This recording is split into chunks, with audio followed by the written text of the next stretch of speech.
real. Now, however, Amethyst claimed exactly that. The dragon who had been killed millennia before and whose blood had given magic to this world had returned and had chosen one of their interns as a target. The headmaster had said she was not sure how much of it could be believed as it came from students, which was frustrating. Kristen felt like she could neither act on it nor ignore the information. She had sent Amy Williams, her most powerful mage and most trusted advisor, to investigate. It was her call she now hoped to receive. Finally, Lady Jade and Lord Orenclaw stopped their bickering and agreed to move on to the next item. The steel dragon perked up immediately. The next topic was the followers of Tiamat. Lords and ladies of the council, I would like to address the current rise in activity by the followers of Tiamat. As you all know, they have previously attacked students from the Lumos school. And been dealt with, Orenclaw retorted sharply. She glared at him, and the old fop withered under her steely gaze. I have received another report from Amethyst. There has been an attack on the Lumos school. Mutters and discontent followed this, but no true outrage. None of the counselors had students enrolled at the school. In that way, dragons could be as narrow-sighted as humans. She was certain that if a deranged cult had attacked the school one of their children had been attending, they would have done far more than mutter. How did this attack play out? Lady Jade asked. Amethyst says a group of students were able to drive the followers back. Well, then, if the issue is settled, perhaps we could move on to more pressing matters, Lord Gilt said. He had a tax proposal he wished to get to. I don't think it's prudent to dismiss attacks on the school by the followers, Kristen pointed out. Call them what they are, Lady Steele, cultists, Orenclaw snorted. On this the Lord and I agree, Lady Jade added. The cultists of Tiamat are dragons who never found a way to put their bizarre powers to constructive use.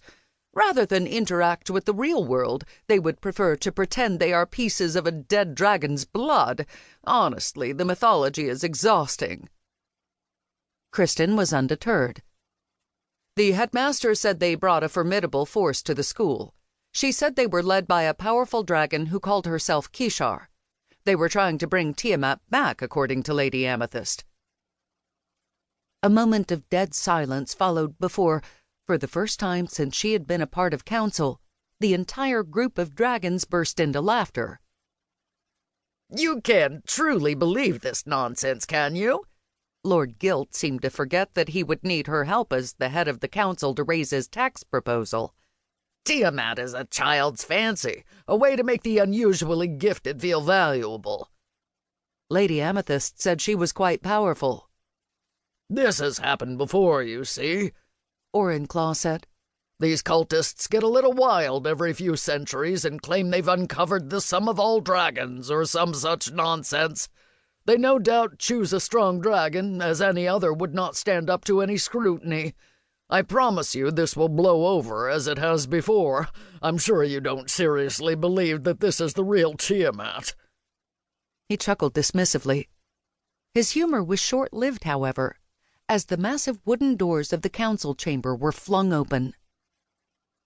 Excuse me, but are my ears burning? A beautiful woman strode in, with dark full hair, copper skin, and a golden nose ring. She wore a black gown that sparkled in the light and revealed a myriad of colors. You have no business here, Orenclaw protested. But you were discussing me. We were discussing no such thing, Lady Jade retorted acidly. But you asked if Tiamat was real, and I can assure you I most certainly am. Chapter 2. Kristen rose from her place at the head of the table and turned her skin to steel. I don't know who the hell you think you are, but you can't simply barge in here. Leave willingly, or I'll make you.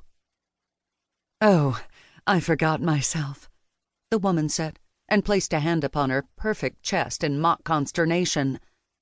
But it's so exciting to be back in the thick of it all.